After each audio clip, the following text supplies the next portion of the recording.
Hello, my name is Cale Breuers with your Tuesday Flashcast, and here at KSTV, we have the news for you.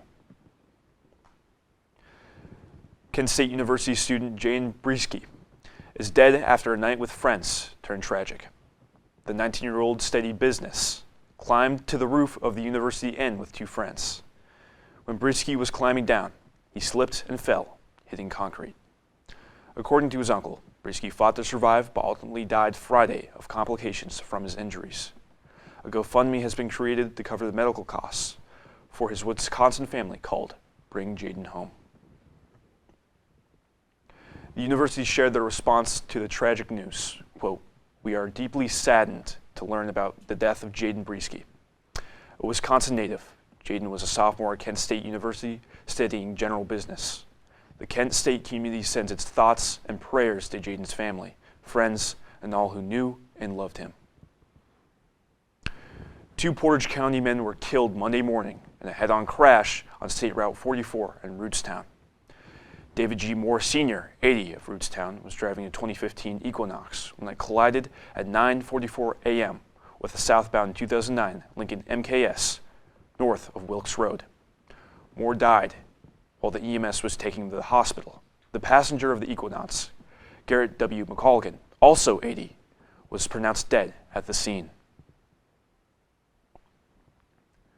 Cleveland Water issued a boil advisory for parts of Lyndhurst, South Euclid, University Heights, Shaker Heights, Highland Hills, Warrensville Heights, North Randall, and the east side of Cleveland because of the water main break. Organisms that cause illness in people may have been entered in the water supply, Cleveland Water said in a press release.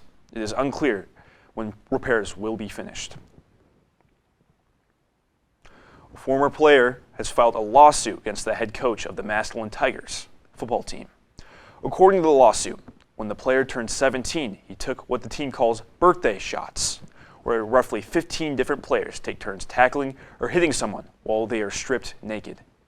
Photos of this incident circulated around social media. The hearing is set later for this month, and the trial is set for early February.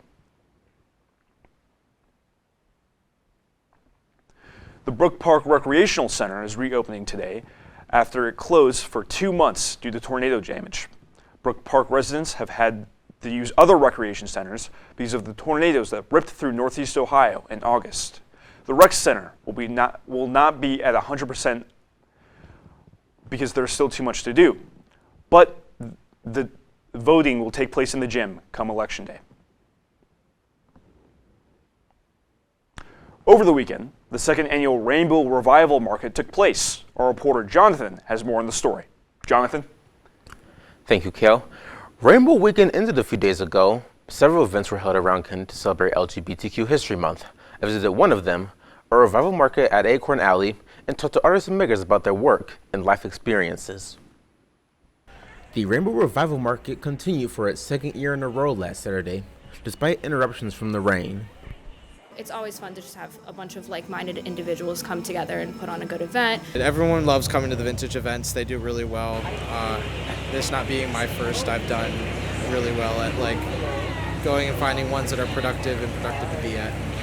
Several artists and vendors came down the Acorn Alley to showcase and sell their creations. Many have been designing a range of different things from art to handmade crafts and products for years. It's a labor of love. It's a hobby out of passion. None of this is even necessarily for money. It is just out of my love for art and making clothes. So this is all me.